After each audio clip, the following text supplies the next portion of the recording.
আসসালামু আলাইকুম। আমি এখন আছি সোনারগাঁও, সেই প্রাচীন রাজধানী সোনারগাঁও। এটা হচ্ছে বড় জমিদার বাড়ি নামে পরিচিত। চলুন আমার সাথে আপনাদেরকে এই বড় জমিদার বাড়িটা ঘুরে দেখাই।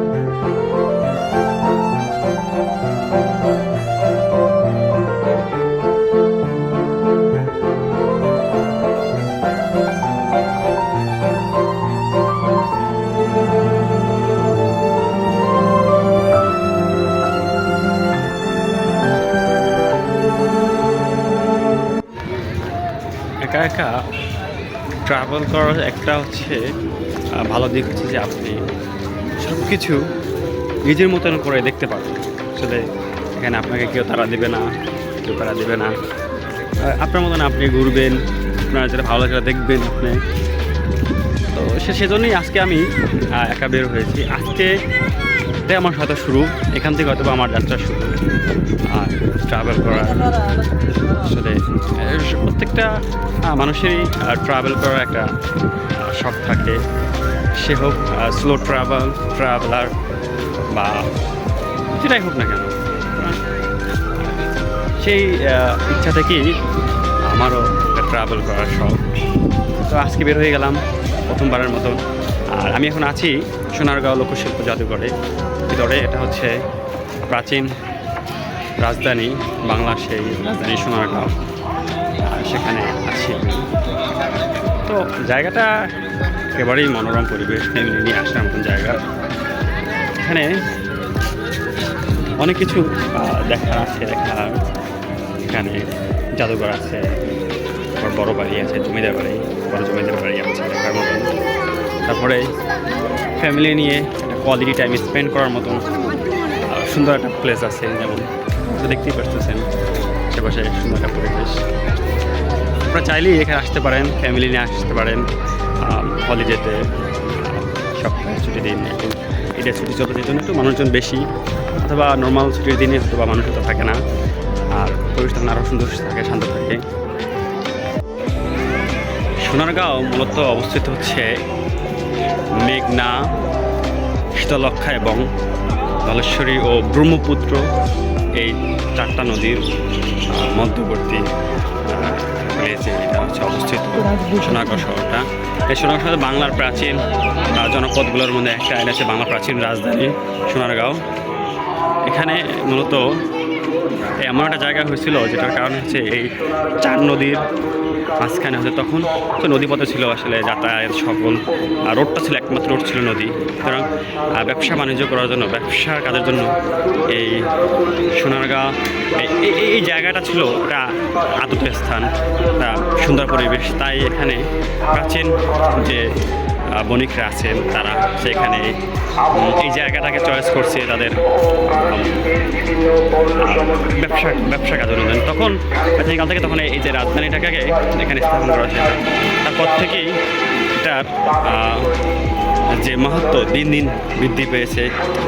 এখান থেকেই মূলত বাংলার যে মসৃণ শিল্পটা এখান থেকে উত্থান, আর এখান থেকে মূলত পুরো পৃথিবীতে বাংলার যে মসৃণ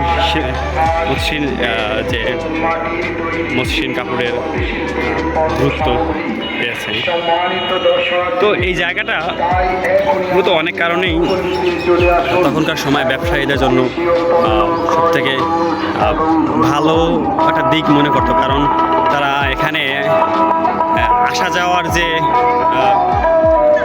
যাতায়াত রোডটা ছিল সেসব নদীর পথে রোড, সে কারণে হচ্ছে তারা এই জায়গাটাকে তারা বেছে নিয়েছে। কারণ চারদিকে হচ্ছে নদী, যেমন মেঘনা, শীতলক্ষ্যা, ব্রহ্মপুত্র, ধলেশ্বরী নদী। এই চার নদীর একেবারে মধ্য পয়েন্টে এই জায়গাটা হচ্ছে সোনারগাঁয়ের জায়গাটা। এই কারণেই তখন সময় ব্যবসা বাণিজ্যের জন্য এই জায়গাটা অনেক গুরুত্ব পায়।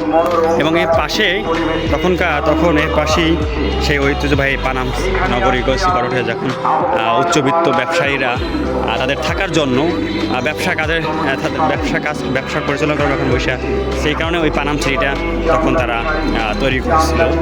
তো এটা হচ্ছে ছোটো একটা ইতিহাস, যদিও আমি ভালোভাবে বলতে পারি না। আপনারা আসলে গুগল করলে ভালোভাবে জানতে পারবেন এই পানাম সিটি এবং সোনারগাঁয়ের ইতিহাস সম্পর্কে। চলুন আমরা এখন চলে যাই সেই সোনারগাঁও কারু পল্লীতে এবং আপনাদেরকে দেখাই আসলে এখানে কী কী আছে, তখনকার সময় এখানে কীভাবে ব্যবসা বাণিজ্য করতো, সেই মসৃণ কাপড় এখন আছে, বাংলাদেশের কারু শিল্প যেটা আছে সেটা নিয়ে আপনাকে দেখাই।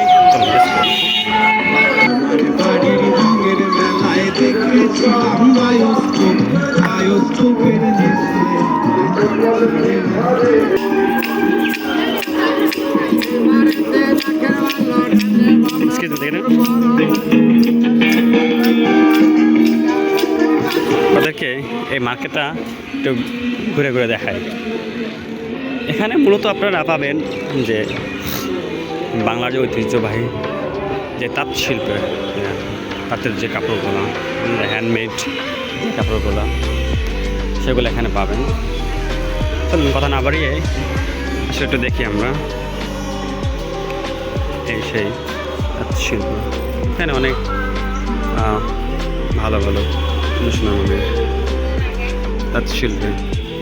এই যে আপনারা যে এখন যে দোকানটা দেখতে পাচ্ছেন, এটা হচ্ছে ছোটো একটা নামে সোনার তরী। এখানে তাঁত শিল্পের যে কাপড়গুলো আছে, জামদানি, তারপরে সে মসৃণ কাপড় এখন হয় নাই, এগুলো সবই জামদানি কাপড়গুলো। এসে লোকাল মার্কেটটা, যদিও অনেক মার্কেট অনেক কিছু বন্ধ আছে এখনও ভিতরে।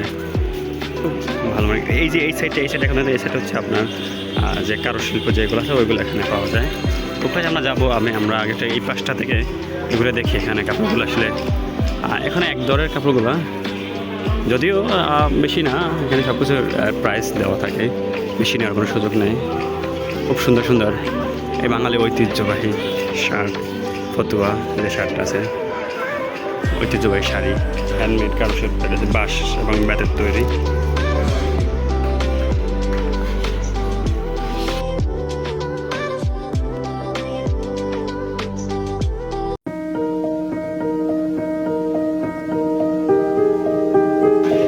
সে বাঙালির নকশি কাঁথা, ঐতিহ্যবাহী নকশি কাঁথা, এটা হচ্ছে বাংলাদেশি।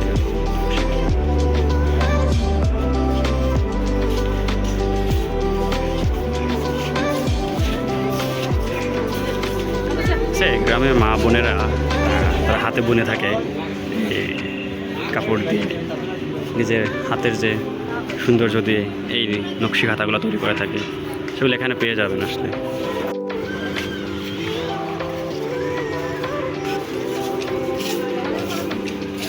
এই যে নকশি খাতাগুলো তৈরি করে দেখেন।